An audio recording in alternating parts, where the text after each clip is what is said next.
Apa ya, agak kacau sebetulnya ini, agak kacau.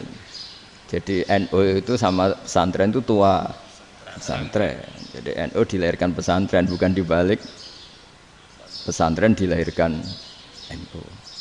Sehingga barokahnya didirikan pesantren ini, kadang nyuwun sewu sekali Mbah Hasyim itu kadang ide besar beliau itu ora dituruti wong NU. Jadi Mbah Hasyim cara kula kok dadi Mbah Hasyim ya mangkel. Mbah Hasyim itu ngarangno kentong. Nggih ngaramno beduk, tapi wong NU nganggo kentong. Beduk. Dan uniknya Mbah Hasyim enggak tersinggung. Karena ciri khas pesantren itu membolehkan perbedaan apa? Pendapat. Itu masyhur khilafnya Mbah Hasyim sama Mbah Fakih Mas Kumambang itu sampai dikitabkan. Saling ngeritik, saling macam-macam lah.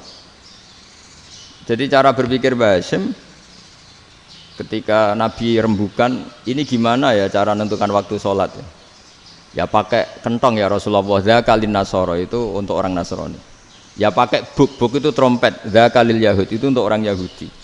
Terus, ada yang usul lagi pakai api ya Rasulullah, dzakalil Majusi itu orang Majusi. Setelah itu ada orang datang lari-lari cerita mimpi azan tadi. Ya itu terus dipakai sarana pemanggilan sholat ya azan itu. Sehingga Mbah Hasyim menolak kentong.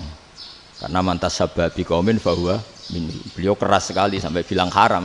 Beliau judulnya ya haram, Al-Jasus Antakhrimin Nakus. Setelah naskah itu sampai ke Mbah Fakih Mas Kumambang di Gresik situ, di daerah Dukun situ. Dulu nggak ada WA ya, jadi sampainya ya lama. Makanya saya sampai sekarang nggak punya WA, karena ya saya ulama kan, kalau WA-an terus ya jadi ulama. Nggak jadi ulama, main WA-an terus itu. Nah itu termasuk rektor nggak kau bermikir itu mesti kebanyakan WA. Karena kan otaknya didikte oleh sesuatu yang masuk, sesuatu yang dilihat itu kan pasti mendikte kita. Beda kalau yang enggak WA-an kan mikir apa kita yang menentukan. Kalau WA-an kan kita ditentukan. Mau mikir anaknya butuh apa gara-gara WA informasi Jakarta mikir Jakarta. Padahal secara kewajiban ngapain kamu orang Malang mikir Jakarta? Gara-gara WA mikir Jakarta belum selesai ada berita di Sulawesi, mikir Sulawesi. Habis itu mikir NTT. Makanya semua orang sekarang merasa tokoh nasional gara-gara informasi yang masuk itu nasional. Jadi Mas Yo RT yang mikir gimana Gus Indonesia kok. Padahal RT loh. Sampai lupa kalau dia itu RT. Jadi semua orang sekarang merasa tokoh nasional. Dan itu gara-gara apa coba? Akhirnya semua orang juga punya ide tentang nasional. Harusnya negara itu gini-gini. Jebule wonge sing duwe ikon itu sapa? RT. Ribet kan? Saya teruskan, setelah naskah itu sampai ke Kiai Fakih Mas Kumambang, beliau itu marah besar. Ini harus dilawan, dan saya bukan karena benci Mbah Hasyim. Beliau teman saya ketika ngaji Kiai Mahfud di Mekah. Jadi Mbah Fakih dan Kiai Hasyim itu teman ketika ngaji di Mekah. Terus cara ngelawan tuh lucu, gak ilmiah tapi gak ilmiah wong alim tetap ilmiah. Di mana-mana serupa itu tidak sama. Ya kalau mungkin zaman Nabi di Madinah itu zaman itu. Kentong itu identik dengan milik Nasrani. Di Indonesia beda. Pos kampling ya kentong, kebakaran ya kentong, wae sarapan orang di LP ya pakai kentong. Jadi tidak ada jaminan kalau kentongan itu identik dengan Nasrani. Lalu haramnya di mana? Yang di mana-mana tasabuh itu identik. Ini tidak identik. Mulai masalah kan? Mulai masalah. Jadi beliau gaya judul Hazruus. Hazruus itu kepala bergeleng-geleng. Sekarangan kok ngene jadi sekarangan kok provokatif gitu gitu. Nah. Dan itu Mbah Hasyim ya hormat Mbah Fakih hormat Mbah Hasyim. Saya sendiri secara pribadi itu lebih suka pendapat Mbah Hasyim sebetulnya. Karena bagi saya sholat itu sakral. Ya sudahlah kalau sakral ya dipanggil dengan sesuatu yang sakral yaitu kalimat thayyibah azan. Tapi saya tidak akan bilang kalau kentongan itu haram. Karena kalau haram alasannya mirip orang Nasrani. Sementara pos kampling ya pakai kentong, ada banjir ya kentong, ada kebakaran ya kentong. Jadi tidak identik untuk misa atau untuk sholat ala Nasrani. Tapi itu dulu ya rileks saja. Dua beliau itu ya saling menghormati, padahal saling kritik. Dan dulu ulama yang beda madhab itu ya saling menghormati. Imam Syafi'i itu kalau sholat di kawasan Masjid Abi Hanifah ya tidak kunut. Ketika ditanya, kenapa kamu tidak kunut? Sementara engkau berpendapat kunut itu sunat. Ikroman di hadal madhab. Saya sangat menghormati madhab. Imam Ahmad bin Hambal itu berpendapat kalau orang pakai bekam, pakai iftisot atau hijamah itu batal sholatnya. Sementara Imam Syafi'i mengatakan tidak batal apa sholatnya atau wudunya tidak batal. Tapi Imam Ahmad itu ditanya, apa kamu makmum Syafi'i? Bagaimana mungkin saya tidak makmum sama wali kutub seperti Imam Syafi'i? Padahal menurut keyakinan Imam Ahmad ini sholatnya batal. Ini habis ikhtijam udah wudu. Tapi tetap saja beliau karena perbedaan pendapat di furu' itu lazim.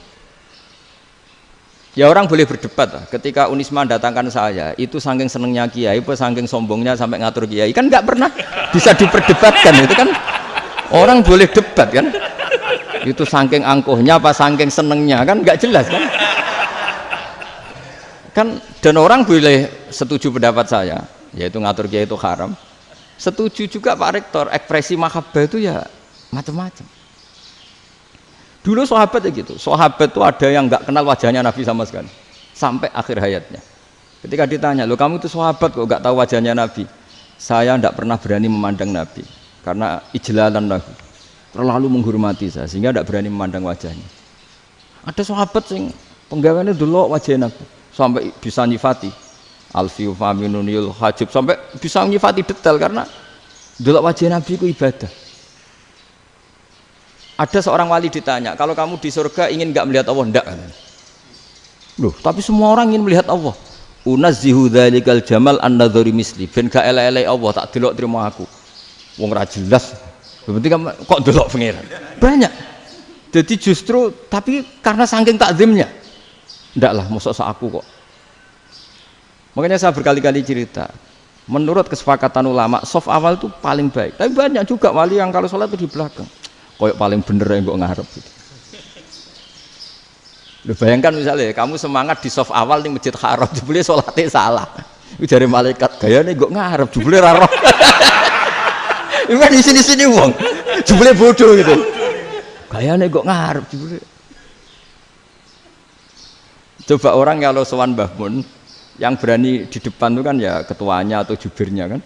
Yang merasa ndak pati pinter-pinter kan mesti di pojokan. Artinya sudut pandang seperti itu ya sah saja, apa? Sah saja. Makanya banyak sahabat yang jarang sowan Nabi, alasannya takut ganggu Nabi. Banyak yang sering sowan Nabi, alasannya seneng Nabi. Yang sowan ya seneng Nabi, yang enggak sowan alasannya seneng. Lu Nabi itu tokoh, punya keluarga, punya anak. Kalau saya sering sowan berarti sering ganggu. Yang sering sowan dia alasan ini khazanah kita harus istifadah. Jadi zaman dulu dia biasa dua sahabat, yang satu milih mahabbah itu milih sering sowan, yang satu juga mahabbah milih tidak sering. Karena pertanyaannya bisa dibalik kan, sering sowan apa sering ganggu coba. Nabi Abedar, assalamualaikum. Nabi nimang cucunya, assalamualaikum. Ayo bener yang sowan apa bener yang enggak kalau seperti itu. Akhirnya terus diatur sedemikian rupa oleh Quran. Walau annahum sabaru hatta takhruja ilaihim lakana khairal lahum. Jadi sahabat kalau mau sowan Nabi ya nunggu di sufah. Kalau Nabi keluar berarti milik publik. Sekali masuk ke dalam tidak ada sahabat yang berani sowan. Itu la tadkhulu buyutan Nabi illa ayyudzana lakum. Kalau soal sampai masuk dalam harus nunggu dipanggil. Karena sekali Nabi masuk dalam itu milik privat keluarga, milik istrinya, milik cucunya, milik keluarganya. Jadi Nabi sekali keluar ke ruang itu berarti milik publik. Itu terus jalan tengah. Karena kalau langsung masuk, bayangkan saya itu sering menyaksikan. Mbah Mun habis ngaji 2,5 jam ngaji Jalalain. Baru masuk, assalamualaikum. Padahal yai mungkin mau ke kamar mandi, mau ini itu. Jadi dulu itu Quran sangat modern. Sebelum ada dokter ngatur tamu, rektor ngatur tamu itu Islam sudah modern. Dia kan nggak fair kan? Misalnya saya ke Unisma harus janjian pakai ini. Terus kalau misalnya ke sini selonang-selonang kan lucu kan, mentang-mentang kiai terus juga sowan-sowanan selonang-selonang. Padahal kalau kita mau ke mereka pakai protokol. Sering tidak fair dunia ini, tapi karena aku kiai ra oleh gelo ya sudah. Akhirnya saya memutuskan gak gampang kemana-mana karena itu. Saya sering didatangi ajudannya menteri, Gus mau ada tamu dari Jakarta tanggal ini, mesti saya tanya. Mereka milih tanggal yang mereka kosong, kok tidak mikir apa saya pas itu kosong? Tak jawab enggak lah, sebelum diatur bahasanya dan tawaduknya gitu. Akhirnya dibalik, datang lagi, Gus jam jenengan kosong